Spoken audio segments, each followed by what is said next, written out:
في الجولة الرابعة من الدوري المصري. المباراة الأولى معانا سيراميكا وفيوتشر. في ماتشات كتير جدا في الدوري هذا الموسم بتخلص بنتائج كبيرة جدا، يعني الماتش اللي بنتكلم عليه دلوقتي سيراميكا وفيوتشر فيه 5 أهداف.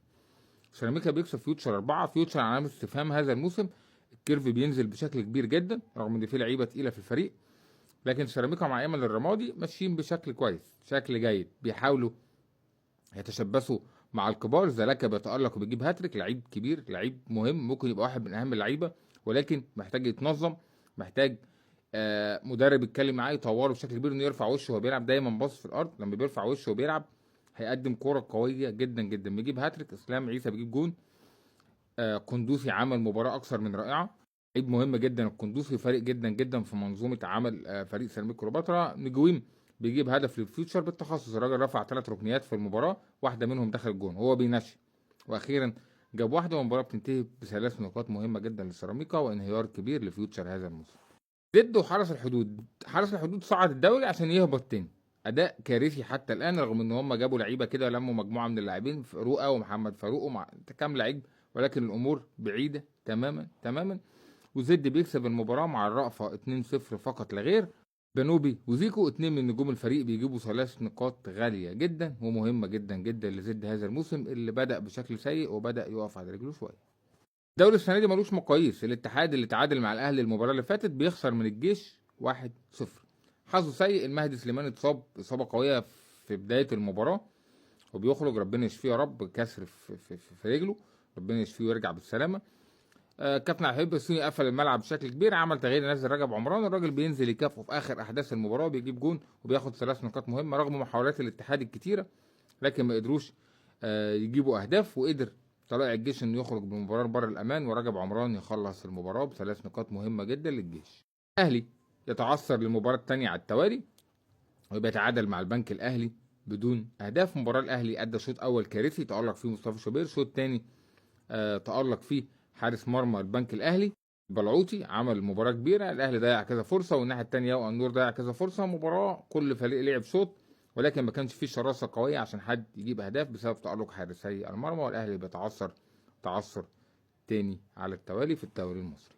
انا بقول دايما سموحه والجونه مباراه تليق بفرقتين مؤسسات، فرقتين رجال اعمال، فرقتين شركات، فرقتين ايا كان، مباراه سيئه جدا، كل فريق بياخد نقطه. سموحه عنده لعيبه كتير واسامي كبيره، ولكن مفيش ترجمه في ارض الملعب، والامور مش ماشيه بشكل جيد، وكل فريق بياخد نقطه.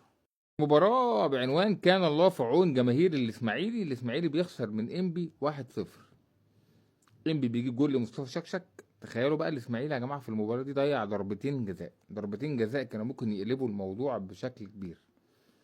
يعني مباراه كان ممكن الاسماعيلي يطلع ب3 نقاط مهمه. لعيبه الاسماعيلي زي ما قلت كل مره بقول في فيديو تحليل الجوله، كان الله في عون جماهير الاسماعيلي، لان اللعيبه اللي موجوده من الاخر يعني لعيبه قليله جدا، لعيبه لا تصلح ولا تليق ان هي تلعب في الدرويش، لعيبه تحس ان هم مش قادرين يلعبوا كوره. انبي بيكسب المكسب الاول ليه في الدوري السنه دي. انبي بقى بيبيع لعيبه، لكن عنده قطاع ناشئين كويس، بيطلع لعيبه، بيحاول يعافر. خد 3 نقاط مهمه جدا من الاسماعيلي، وباكد كمان مره كان الله في عون جماهير الاسماعيلي، وكان الله في عون الكابتن حمد ابراهيم اللي بيحاول يجتهد، ولكن زي ما بقول لكم ضيعوا ضربتين جزاء في المباراه.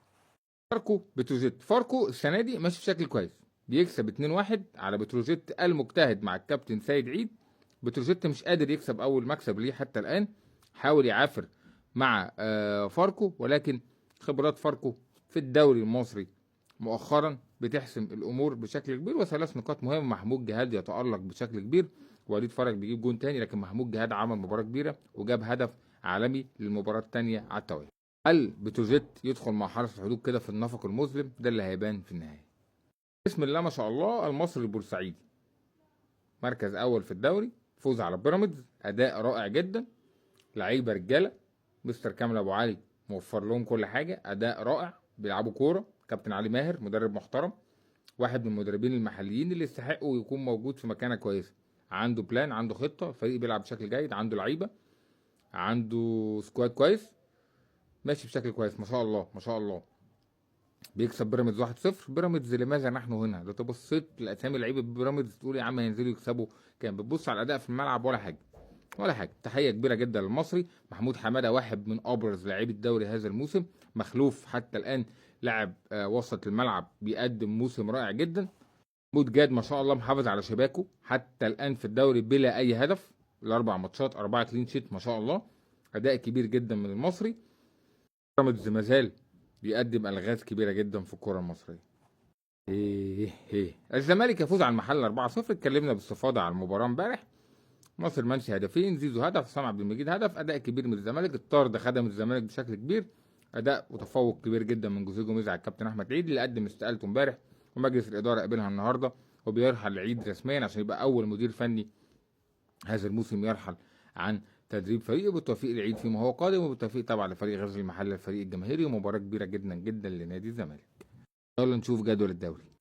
المصري ما شاء الله في المركز الاول من 4 ماتشات عنده 10 نقاط، الفريق كسب 3 وتعادل مباراه واحده فقط. الزمالك ما شاء الله في المركز الثاني ب9 نقاط، الاهلي في المركز الثالث ب8 نقاط، بيراميدز المركز الرابع 7 نقاط، سيراميكا كليوباترا مركز خامس 7 نقاط، فاركو مركز سادس 7 نقاط، الاتحاد مركز سابع 7 نقاط، طلائع الجيش مركز ثامن 7 نقاط، وزد مركز تاسع 5 نقاط. بقول دايما بنظام الدوري الجديد لو الدور الاول انتهى على كده يبقى دول اول 9 هيلعبوا على الدوري. المركز العاشر سموحه 5 نقاط، انبي 4 نقاط، 12 الاسماعيلي 4، غزل المحله 13 4، الجونه 14 3، ال 15 فيوتشر 3، بتروجيت مركز 16 2، البنك الاهلي مركز 17 نقطتين، وحرس الحدود نقطه وحيده في المركز الاخير. الدور الاول خلص، من اول سموحه لحد حرس الحدود هيلعبوا على الهبوط.